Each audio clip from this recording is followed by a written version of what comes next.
Buonasera Chiesa, benvenuti al culto degli adolescenti. Vi invito ad alzarvi in piedi perché adesso loderemo il Signore. E la prima canzone che canteremo si chiama Eterno Dio e questa canzone dice in una strofa: Eterno Dio, eterno amor, fedele sei Signor, non cambi mai, tu sei da sempre. E il nostro Dio è fedele sempre, Lui è lo stesso ieri, oggi, domani e per sempre, e quindi possiamo confidare in Lui e riporre le nostre paure, le nostre ansie in Lui, perché Lui sarà sempre qui per sostenerci. Cantiamo?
Allora, il prossimo canto si intitola In alzo un alleluia e noi siamo qui oggi per lodare il nostro Signore, sentire la sua parola, e quindi possiamo innalzare il nostro Signore in alleluia.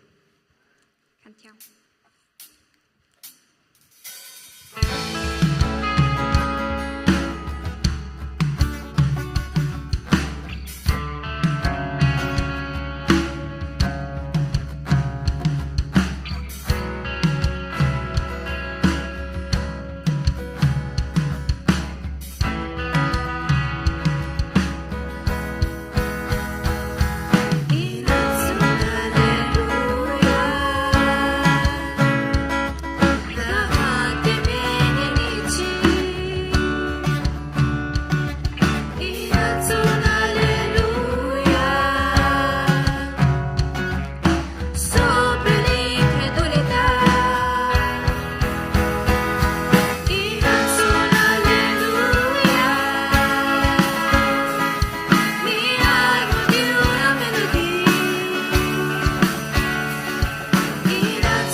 la prossima canzone si chiama Sia il Re del mio cuore. E niente, se noi siamo dei cristiani, dei veri figli di Dio, il Signore deve essere il Re del nostro cuore. E per questo vi invito di nuovo a cantare e lodiamo il Signore nuovamente.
Allora, questa sarà la nostra ultima canzone prima del culto e si intitola Benedetto il nome del Signore e vi invito a cantare.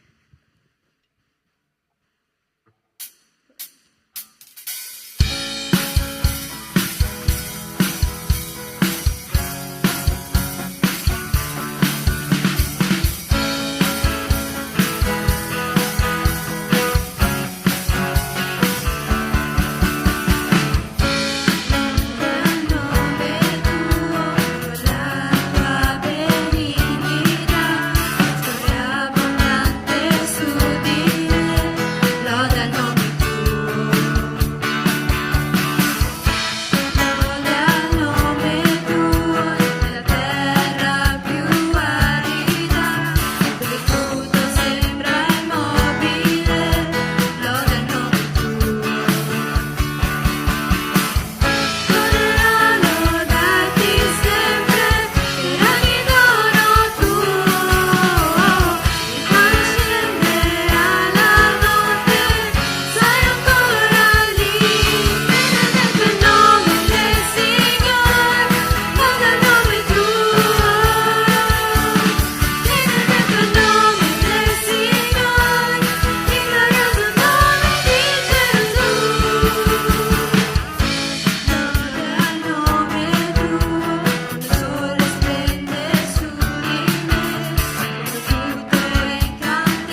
Signore, ti ringrazio per questa serata, per l'opportunità di essere qui, Signore, a lodarti e imparare dalla tua parola.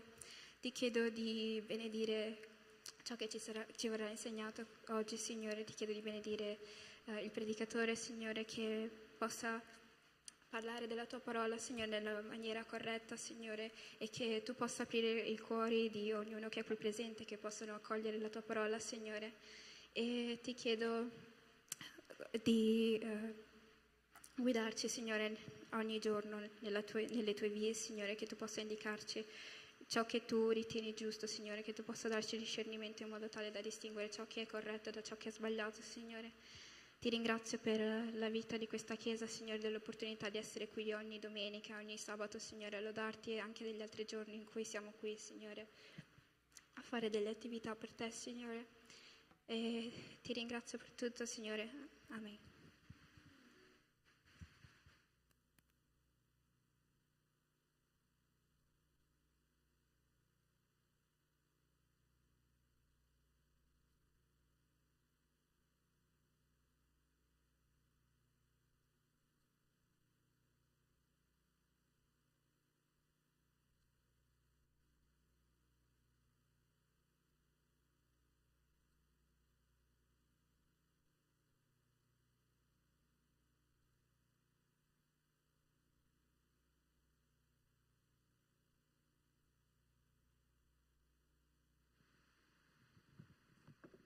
Prova. Eccoci. Buonasera, buonasera a tutti. Vi chiedo innanzitutto di, come prima cosa, metterci in un clima di preghiera e chiedere al Signore di condurre questo culto. Signore, ti ringrazio per questo momento, Padre, grazie per l'opportunità, Signore, di poter ascoltare la tua voce, Signore, di poter stare nella tua presenza, Padre. Ti chiedo che i cuori di tutti noi, Signore, possano aprirsi a quello che tu hai da dirci, Padre, oggi. Ti ringrazio per questo momento, grazie per la nostra comunità, Padre. Ti chiedo di benedire ognuno di noi, Padre. Nel nome di Gesù, amen. Bene, innanzitutto comincio dicendo che questa sera vorrei parlarvi di come sia importante capire il nostro ruolo in un gruppo, il nostro ruolo in una chiesa soprattutto. Nel mio caso come può essere il gruppo di adolescenti, come può essere per qualcuno il gruppo dei giovani o in generale nella chiesa, e capire che innanzitutto noi non siamo semplici amici. Io, come nel mio gruppo di adolescenti, non ho semplici amici, ho dei fratelli e ho il bisogno di dover fare il bene per loro. Stessa cosa per i miei fratelli in chiesa, stessa cosa per il gruppo di giovani. E sicuramente la differenza tra un gruppo adolescenti, che, come nel mio caso, che è in chiesa, è che noi abbiamo un obiettivo, che è solo uno. Noi non siamo semplici amici, non siamo semplici persone che magari si incontrano in giro, come semplici amici, no? Noi siamo dei fratelli. Io sono stato creato per innanzitutto dare lode a Dio, ma soprattutto anche per aiutare i miei fratelli, per aiutarli ad amare Dio maggiormente, essere sempre là, amare le persone. Infatti, io vi chiedo cosa vuol dire amare secondo voi. Per molte persone amare significa, è un sentimento, no? Magari io amo una ragazza, o per le ragazze io amo un ragazzo, o amo magari fare qualcosa. Amare, come Dio mi ha insegnato, vuol dire soffrire per qualcuno, vuol dire dare la propria vita, sostenere quella persona affinché possa esserci un'amicizia tra di noi, un'amicizia, non solo un'amicizia ma una fratellanza tra di noi. È quello che spero che succeda in questa chiesa, come sta succedendo, e spero che il nostro gruppo di adolescenti, anche nella chiesa, dei giovani, possiamo riconoscere che non siamo semplici amici, ma siamo fratelli e dobbiamo sostenerci l'un l'altro. Bene, vi chiedo di aprire la Bibbia nel libro di Efesini, capitolo 4, da 1 a 6. Inizieremo analizzando questi primi 6 versetti. Bene. Io dunque, il prigioniero del Signore, vi esorto a comportarvi in modo degno della vocazione che vi è stata rivolta, con ogni umiltà e mansuetudine, con pazienza, sopportandovi gli uni gli altri con amore, sforzandovi a conservare l'unità dello Spirito con il vincolo della pace. Vi è un corpo solo, un solo Spirito, come pure siete stati chiamati a una sola speranza, quella della vostra vocazione. Vi è un solo Signore, una sola fede, un solo battesimo, un solo Dio e Padre di tutti, che è al di sopra di tutti, fra tutti e in tutti. Il primo punto di cui vorrei parlarvi è l'unità tra i fratelli. Penso che tutti noi possiamo confermare il fatto che l'unione tra i fratelli sia un fattore importante per la nostra vita, essere sostenuti da qualcuno accanto a noi tutto il tempo, soprattutto se siamo cristiani, nel nostro caso, avere qualcuno che ci sostiene quando non riusciamo a camminare, qualcuno che ci prende sulle proprie spalle e ci porta fino all'obiettivo che è Cristo. È importante riconoscere il proprio ruolo però di fratello verso i fratelli della Chiesa e amarsi l'un l'altro, riconoscere di dover fare degli sforzi per l'unità di quel gruppo. Dobbiamo sforzarci ogni giorno di più per mantenere soprattutto questa unità. Non dobbiamo semplicemente sostenere queste persone, noi dobbiamo far di tutto per essere migliori noi stessi innanzitutto e mantenere questa unità tra noi fratelli. È importante riconoscere il proprio ruolo di fratello verso i fratelli della Chiesa e amarsi l'un l'altro, riconoscere di dover fare degli sforzi per mantenersi uniti, mantenere unito il gruppo degli adolescenti, come nel mio caso, o in altri casi il gruppo di giovani o la Chiesa in sé. E questo capitolo spiega bene come mantenere questa unità, spiega bene come mantenere questa unità e descrive bene che questa unità non è un'unità amichevole, ma un'unità con un obiettivo che è quella di Cristo, no? Noi, come ho detto prima, non siamo semplici amici e abbiamo un obiettivo. L'obiettivo è mantenere questa unità e arrivare fino a Cristo, migliorarci l'un l'altro affinché possiamo cambiare i nostri cuori, cambiare le nostre menti, le nostre attitudini per aiutare le altre persone. Descrive questa unità non solo come amichevole, ma un'unità con un obiettivo, condotto dallo Spirito. Infatti è condotto dallo Spirito perché dice sforzandovi a conservare l'unità dello Spirito con il vincolo della pace. In effetti dobbiamo amare i nostri fratelli. Cosa vuol dire amare? Come ho detto prima, amare non è un sentimento, amare è dare la propria vita alle persone, fare uno sforzo per aiutare quelle persone, per sostenerle. Noi abbiamo il perfetto esempio di questo. Noi abbiamo Cristo, abbiamo Dio che ci ha amato così tanto che ha dato il suo figlio, Giovanni 3,16, no?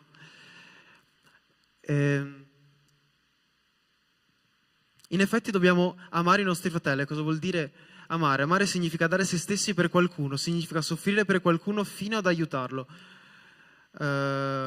Amare è un gesto, non è un sentimento, e noi abbiamo il perfetto esempio di amore, cioè quello di Dio. Adesso vi chiedo di aprire, di andare un po' più giù nel capitolo 4 di Efesini e leggeremo da 11 a 16. È lui che ha dato alcuni come apostoli, altri come profeti, altri come evangelisti, altri come pastori e dottori, per il perfezionamento dei santi in vista dell'opera del ministero e dell'edificazione del corpo di Cristo, fino a che tutti giungiamo all'unità della fede e della piena conoscenza del Figlio di Dio, allo stato di uomini fatti all'altezza della statura di Cristo, affinché non siamo più bambini sballottati e portati qua e là da ogni vento di dottrina, per la frode degli uomini, per l'astuzia loro nelle arti seduttrici dell'errore, ma seguendo la verità nell'amore, cresciamo in ogni cosa verso colui che è il capo, cioè Cristo. Da lui tutto il corpo ben collegato e ben connesso mediante l'aiuto fornito da tutte le giunture, trae il proprio sviluppo nella misura del vigore di ogni singola parte per edificare se stesso nell'amore. Una parte che mi è interessato tanto di questi 5-6 versetti è il fatto che dice da lui tutto il corpo ben collegato e ben connesso mediante l'aiuto fornito da tutte le giunture. Da lui tutto il corpo è ben collegato. Il corpo è l'unione, il corpo è il gruppo, noi siamo il gruppo adolescenti, la chiesa, giovani. Questo è il corpo e da lui siamo un corpo, siamo uniti. E con l'aiuto di tutte le giunture rimane questa unità spirituale, unità di fratellanza.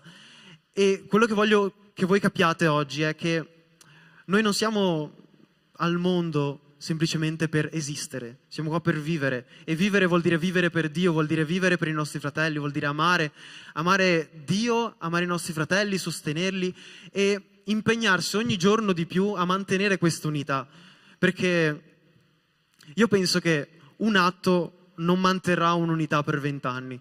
Una sola buona azione di amore verso un fratello non manterrà l'amicizia per 20 anni, per tanti anni. Il punto è che noi dobbiamo, come manteniamo la nostra relazione con Dio, che prendiamo la nostra croce e ci impegniamo a migliorare come cristiani, come figli di Dio, dobbiamo migliorarci anche allo stesso tempo come fratelli, perché noi siamo in una chiesa, siamo in un gruppo, noi viviamo in mezzo alle persone. Non è un semplice vivere da soli, esistere. No, noi stiamo vivendo per Dio e per le persone che abbiamo intorno a noi. È importante capire questa cosa, perché non possiamo vivere semplicemente per noi. Noi non siamo nessuno, cioè Dio ci ha usato per aiutare gli altri. La gloria nostra viene dopo, e anche se non viene, non importa, perché noi siamo al mondo per i nostri fratelli, siamo al mondo per Dio soprattutto. E la volontà di Dio è che noi siamo lì per i fratelli, siamo lì per amare, siamo lì per cambiare le loro vite e dobbiamo farci usare da Dio in questa maniera, no? Dobbiamo farci usare affinché le persone intorno a noi vedano il nostro cambiamento e possano migliorare. E dobbiamo stare attenti a mantenere questa unità, no? Dobbiamo mantenere l'unità spirituale dei fratelli forte tutto il tempo, facendo varie azioni, vari giorni, perché se lo facciamo una volta, un giorno, non penso che andrà avanti molto. Bene, obiettivo nella fratellanza, secondo punto. Magari potrei chiederti perché dobbiamo essere uniti, perché Dio ha voluto che fossi collegato a queste persone in questa maniera. Molte volte ci chiediamo perché siamo nel posto in cui siamo e pensiamo di essere nel posto sbagliato e per lasciare i problemi come sono senza risolverli. Come ci succede spesso, però, i piani di Dio sono migliori dei nostri, come è sempre stato in tutta la storia.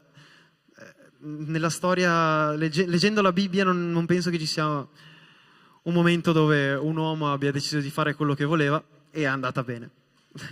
Sinceramente penso che Dio abbia sempre avuto la parola finale, la decisione finale sulle nostre vite, ed è sempre quella giusta. Quello che noi vogliamo non importa, cioè quello che noi decidiamo per le nostre vite arriva fin là. Quello che veramente importa nella nostra vita è quello che Dio vuole, perché Dio sa quello che verrà in futuro, Dio sa quali saranno le nostre difficoltà e Dio ci conosce meglio di noi stessi. Quindi, sapendo quelle che saranno le nostre problematiche future o i nostri problemi di adesso, Lui sa quello che stiamo vivendo, lo capisce benissimo, ci conosce, sa i nostri sentimenti, ci ha creato Lui. Quindi Lui sa perfettamente come sarà il nostro futuro, sa come lo affronteremo, e ascoltarlo è una delle idee migliori che possa venire all'uomo. Per questo dico, Dio dice di amare i propri fratelli, Dio dice di sostenere i propri fratelli, di stare lì, di creare, di mantenere un'unità spirituale tra i fratelli. Il motivo per cui Dio ti ha messo queste persone accanto è perché ti conosce e sa che queste persone sono giuste per la tua crescita personale con Lui. Uno degli obiettivi della fratellanza è l'avvicinamento a Dio. Avere una comunità unita in Cristo ti aiuterà ad avere una relazione più vicina a Lui e allo stesso tempo avere una vita personale con Dio ti aiuterà a avere un'unità maggiore con i fratelli, e allo stesso tempo avere un'unità maggiore con i fratelli ti aiuterà a avvicinarti di più a Dio. È una cosa che va con l'altro, va collegata.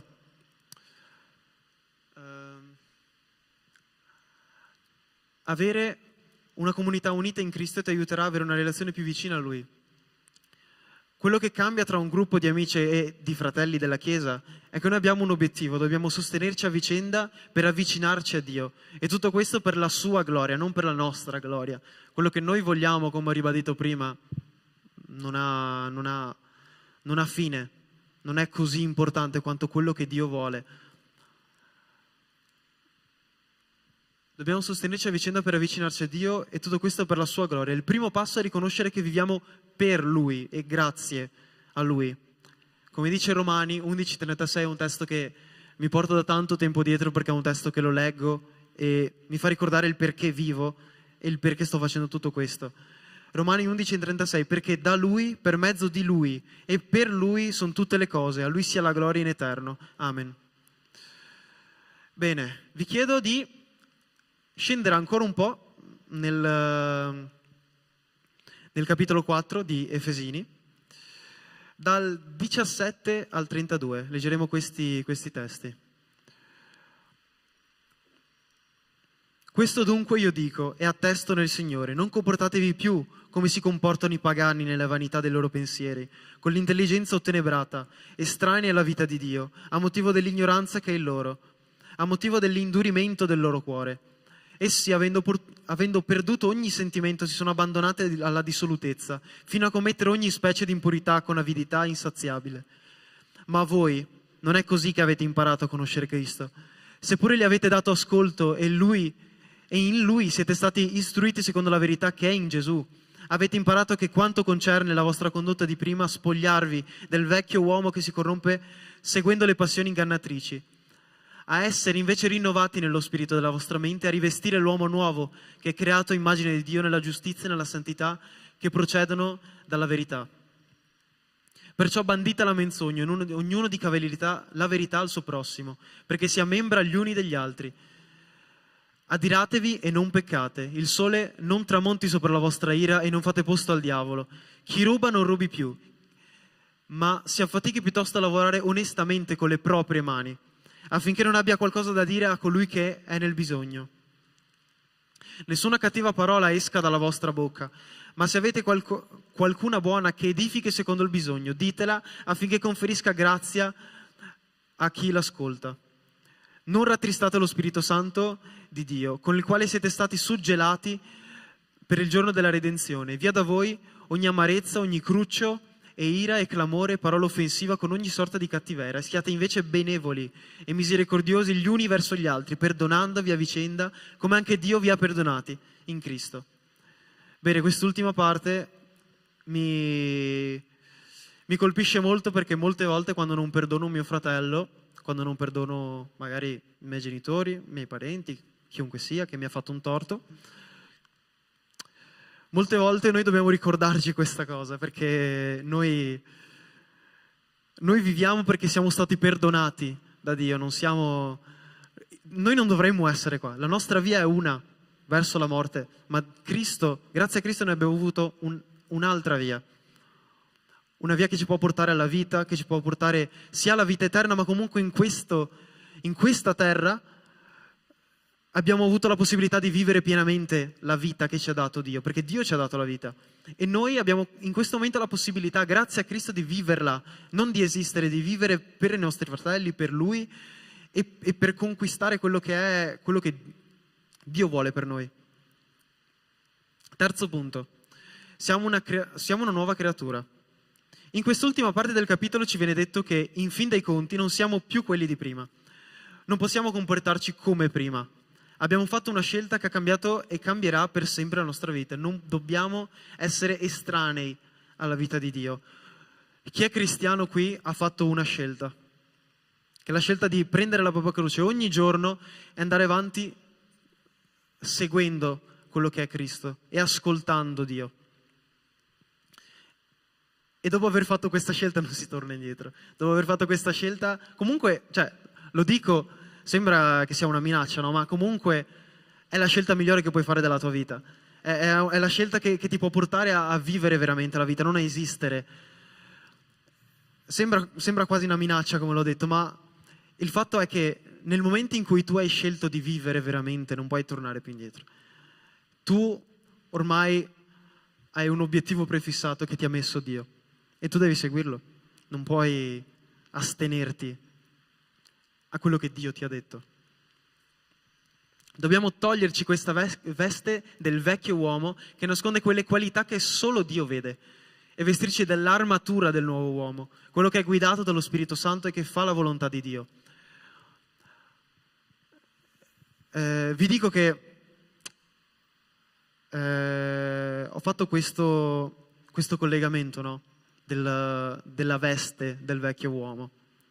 Questa veste del vecchio uomo nella mia testa è una veste che copre alle altre persone quello che io veramente sono e quelle che sono le mie qualità, che solo Dio vede.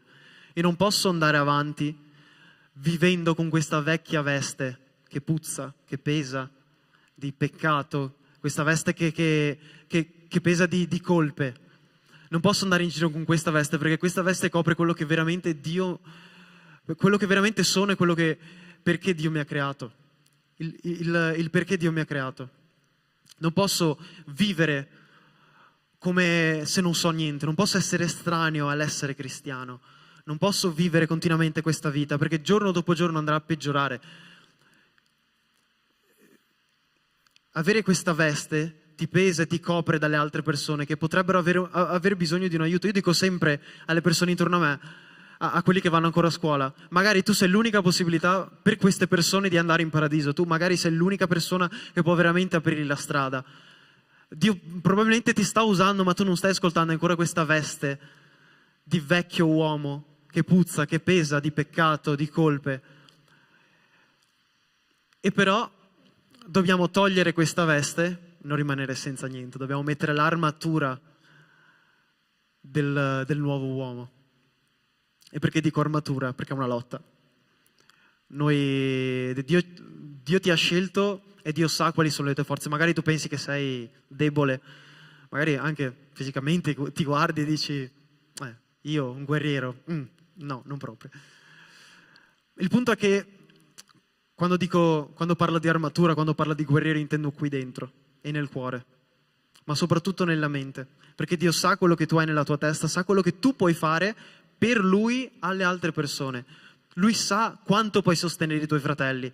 Magari tu non pensi, non sai nemmeno quante qualità hai che Dio potrebbe usare, ma solo Lui lo sa. Per questo noi dobbiamo ascoltare Dio, per questo noi dobbiamo essere attenti a quello che Lui ci dice. Noi non dobbiamo ascoltare quello che noi pensiamo di noi, non dobbiamo ascoltare quello che ogni giorno ci viene nella nostra mente. Io sbaglio tutto il tempo, sono brutto, sono stupido, queste cose qua. Noi dobbiamo ascoltare quello che Dio dice, è questa la cosa importante, perché quello che noi pensiamo non è importante, non ha un valore quello che noi pensiamo, importa quello che Dio ha da dirci. Noi dobbiamo aprire le nostre orecchie verso Dio e chiudere gli occhi a quello che magari noi vediamo davanti a uno specchio, a quello che noi pensiamo di noi. Non dobbiamo ascoltare la nostra mente, perché noi siamo peccatori, noi sbagliamo, non possiamo ascoltare la mente di un peccatore, noi dobbiamo ascoltare e attenerci a quello che Dio ha per noi. Non possiamo vivere tutto il tempo andando avanti così, tenendo questa veste che ci copre, questa veste che ci lascia lontani dal mondo, dal vivere veramente la verità che Dio ha per noi. Dio ha un proposito per ognuno di noi. La Bibbia lo dice. Ascolta la parola di Dio, perché è l'unica verità di questo mondo. Dio è l'unica verità di questo mondo. Noi dobbiamo solo ascoltare quello che Lui ha da dirci. Essere persone che cercano una relazione forte con Dio porterà anche ad avere un'unione maggiore con i fratelli, perché lì capiremo che siamo uno in Cristo. Lui è il motivo e Lui è il perché di ogni cosa. Io ho dei fratelli in chiesa per Dio. Io ho una famiglia che mi ama per Dio. Io non vivo a caso, non posso astenermi alla mia vita, alla vita che Dio mi ha dato, perché io non mi merito questa vita. E come io non me la merito, nessuno in questa stanza si merita la propria vita. Dio ci ha dato questa nostra vita e noi dobbiamo usarla per Lui. E una maniera per usarla per Lui è ascoltando la sua parola, che dice: ama i tuoi fratelli. Cambia la tua vita, togli questa veste di vecchio uomo, metti questa armatura per lottare per Dio. Tu non lo sai, ma Dio può usarti in maniera incredibile. Tu sei un guerriero di Cristo. Non importa quello che tu pensi, perché siamo umani, siamo limitati. Cioè, noi moriremo tra poco. Noi non possiamo passare attraverso i muri, non possiamo volare, non possiamo fare niente. Noi siamo limitati. Perché ascoltiamo la nostra mente quando siamo limitati? Quando c'è un Dio vivente nelle nostre vite che ci ha dato tutto quello che abbiamo, E lui non è limitato, Dio non ha limiti. Le nostre limitazioni sono scherzi per Dio. Dio guarda queste nostre limitazioni, i problemi che ci facciamo da soli e ride davanti alle nostre preoccupazioni, perché fa ridere come molte volte crediamo che qualcosa sia impossibile, e magari è pure possibile, umanamente parlando magari è pure possibile, ma nella nostra mente pensiamo in modo negativo. Per questo dico, non ascoltiamo la nostra mente, ascoltiamo quello che Dio ha da dirci, perché Lui non è limitato, è Dio. Come puoi pensare che ascoltare la tua mente sia meglio che ascoltare quello che Dio ha per te, quello che Dio vuole? Magari è bello anche ascoltare la propria mente, magari è bello stare dietro alle nostre passioni, ai nostri voleri, ma fin là, ecco, non è qualcosa che dà un vantaggio futuro. E come spesso mi succede, magari il mio volere in un momento mi può dare piacere, mi può dar cioè mi può far star bene, ma quello che Dio ha per me va oltre quello che io ho nella mia testa, il mio volere temporaneo in quel momento. Il suo volere per me va oltre, va nel futuro. Il suo volere per me cambia la mia vita, cambia la mia mente, il mio cuore, i miei voleri, le mie passioni, cambia le persone intorno a me, perché io sarò cambiato tramite quello che Dio vuole per me. Se io ascolto Dio, la mia vita cambia, il mio cuore cambia, la mia mente cambia e le persone intorno a me cambiano, perché vedono quello che io sto facendo. Bene, ultimo testo, abbastanza lungo, mi dispiace, 21 versetti. Efesini 5, facciamo veloce che non ho molto tempo. Efesini 5 da 1 a 21. Siate dunque imitatori di Dio, come figli amati, e camminate nell'amore come anche Cristo ci ha amati e ha dato se stesso per noi in offerta e sacrificio a Dio, quale profumo di odore soave. Come si addice ai santi, né fornicazione né alcuna impurità, né avarizia sia neppure nominata tra di voi, né oscenità né parole sciocche o volgari, che sono cose sconvenienti, ma piuttosto abbondi il ringraziamento. Infatti, molte volte nelle nostre vite noi ci dimentichiamo di ringraziare, no? È facile dire, Dio, voglio questa, non mi va bene questa cosa, non mi va bene che tra poco ci sia la scuola, magari voglio che la portino più avanti, o magari non voglio lavorare oggi. Quando è stata l'ultima volta che hai ringraziato per la tua famiglia? Perché sei vivo, perché respiri, perché stamattina ti sei potuto alzare. Quante persone stamattina si sono alzate e non potevano camminare? Immagino tante. Persone che lottano per vivere la propria vita e noi stiamo qui a dire non mi va bene questo, non mi va bene l'altro, vorrei avere un corpo diverso. Almeno ce l'hai un corpo. Bene. Perché sappiatelo bene, nessun fornicatore o impuro o avaro, che è un idolatra, ha eredità nel regno di Cristo e di Dio. Nessuno vi seduca con vani ragionamenti, infatti è per queste cose che l'ira di Dio viene sugli uomini ribelli. Non siate dunque loro compagni, perché in passato eravate tenebre, ma ora siete luce nel Signore. Voi in passato eravate tenebre, voi in passato avevate questa veste pesante, questa veste di peccato, questa veste di vecchio uomo, ma ora voi vivete nella luce, voi ora sapete la verità, voi adesso potete camminare con Cristo. È adesso che dovete fare il passo, è adesso che dovete essere guerrieri, perché Dio vi ha chiamato per questo. Non dobbiamo vivere le nostre vite a caso, non dobbiamo esistere, dobbiamo vivere le nostre vite, non possiamo andare avanti così. Dobbiamo vivere quello che Dio ha per noi, mettere questa armatura di nuovo uomo. Comportatevi come figli di luce, poiché il frutto della luce consiste in tutto ciò che è bontà, giustizia e verità, esaminando che cosa sia gradito al Signore. Non partecipate alle opere infruttuose delle tenebre, piuttosto denunciatele, perché è vergognoso perfino il parlare delle cose che costoro fanno di nascosto. Ma tutte le cose, quando sono denunciate dalla luce, diventano manifeste, poiché tutto ciò che è manifesto è luce. Per questo è detto, risvegliati, o tu che dormi, e risorgi dai morti, e Cristo ti inonderà di luce.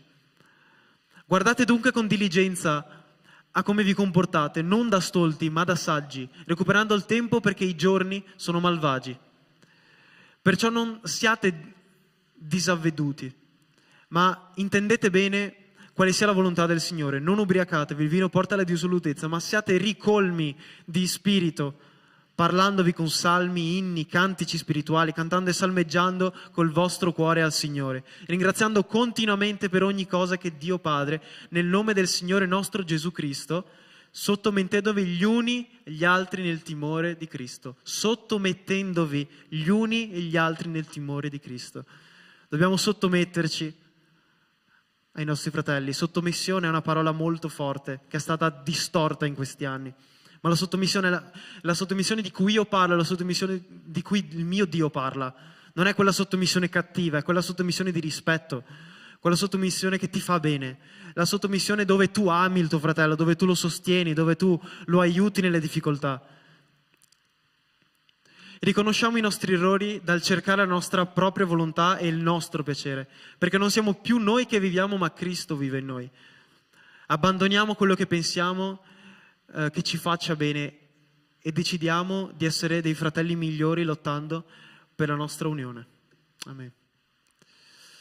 Vi chiedo in questo momento di pregare, di chiudere i vostri occhi, di parlare col Signore e ricordarvi il messaggio di stasera. Non sono più io che vivo, ma Cristo vive in me. L'importanza di quello che io voglio non è superiore a quello che Dio vuole per me. Preghiamo. Signore, ti ringrazio per questo giorno, Padre. Grazie per l'opportunità di poter parlare di te, Signore, di poter essere usato da te, Padre. Ti ringrazio per queste persone, Padre, che hanno avuto la forza di svegliarsi stamattina, di venire oggi qui, Signore, ascoltare la tua voce, la tua parola, Padre. Ti chiedo che tu possa in questa settimana, in questi giorni, toccare i cuori di queste persone, di agire ogni giorno, Padre. Ti ringrazio per le loro vite, Signore, perché loro sono miei fratelli, Padre. Non sono solo persone sconosciute, Padre, ma loro sono miei fratelli e ti ringrazio per le loro vite, ti ringrazio per come li hai creati in modo meraviglioso, Padre, ma che loro riconoscano che devono lavorare per mantenere unita questa Chiesa, per mantenere unito questo gruppo di adolescenti, questo gruppo di giovani, qualsiasi gruppo sia, Padre, che tu possa ricordare ogni giorno a noi, Padre, e dirci di lavorare per mantenere uniti i nostri gruppi, Padre, per mantenere unite le nostre fratellanze, Padre. Che la nostra volontà, Signore, venga meno, Signore, che tu sia innalzato sopra di noi, Padre, che venga il tuo regno su di noi, Signore. Che tu possa agire fortemente nei nostri cuori, cambia i nostri cuori, Signore, cambia le nostre menti, perché noi siamo impuri, Padre, noi sbagliamo, noi pecchiamo ogni giorno, Padre, e ti chiedo che la tua volontà sia sopra la nostra volontà, Signore, e aiutaci, Signore, ad ascoltare di più la tua voce, ascoltare meno la nostra mente, Padre, e il nostro cuore, le nostre passioni, i nostri voleri, Padre. Ti ringrazio per i fratelli che ho, Padre, ti ringrazio per questo momento, Signore. Ti chiedo di benedire ognuno di queste persone, Signore, nel loro ritorni a casa, Padre, che possa essere stato piantato un seme nei cuori di queste persone, Padre, che tu possa far crescere questo seme fortemente, Signore, che questo seme possa creare una pianta, Signore, che metta radici forti nella tua parola, nel tuo volere, Signore, nella tua mente, Signore, perché l'unica cosa che importa in questo mondo sei tu, Signore. Ti ringrazio per questo momento, Padre, nel nome di Gesù. Amen.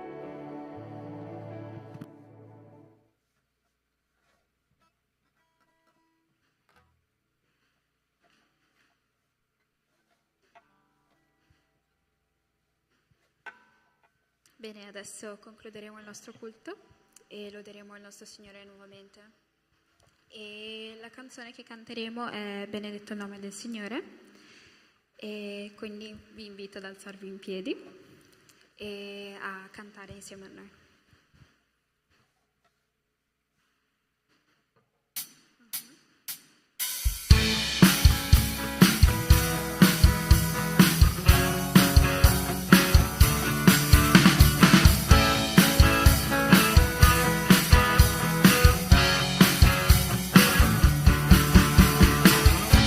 Loda il nome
ringrazio per questo culto, Signore, per tutto ciò che ci è stato insegnato, Signore. Ti chiedo di aiutarci, Signore, ad amarci gli uni con gli altri, Signore, sostenerci, Signore. E ti chiedo, Signore, che ognuno di noi possa veramente seguire la Tua parola, Signore, che possiamo portarla al di fuori di questa Chiesa, Signore, e condividerla con le persone che sono là fuori, Signore, che hanno bisogno del Tuo amore, Signore. Ti ringrazio anche per il campeggio dei giovani, Signore, che in questo momento sono lì, Signore. Ti chiedo di benedire ogni cosa che loro staranno imparando, Signore, ogni persona che è lì, Signore. E ti chiedo di benedire anche il culto di domani, Signore, che la Tua parola possa essere impartita a tutte le persone che saranno qui, Signore, che Tu possa benedire il predicatore, Signore, e tutti coloro che saranno qui. Ti ringrazio per tutto, Signore. In nome di Gesù, amen.